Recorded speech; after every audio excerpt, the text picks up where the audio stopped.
duraan dursee kabajamoota daawwattoota xiyyaa gootawwan badhaadhinaa kabajaa fi ulfinaa wajjin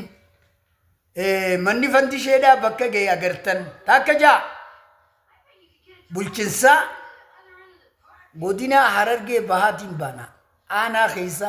warri waada fandisheedhaa galtan if yaadadhaa jechuun kiyyaa mana jala fixe gubbaarra immoo maallaqa waadaa naa galtan naa galcha arraa yeroon amma jirru kuni gartee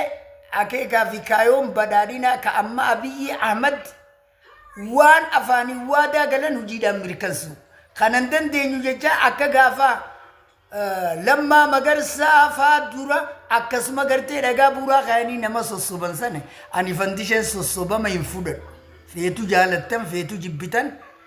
kabajaa fi ulfinaan isiniin eegagaa isinuuni galchitanii amata takkana naannee sun maali ani bar egaa yoo isin hin galchines manni kiyya dahabaan jaaramee akka dhumu hubadha eenyu jaarani beeyta muummee ministeera Itoophiyaa abbichuudhaa jaaraa dahabaaniin jaaraa kam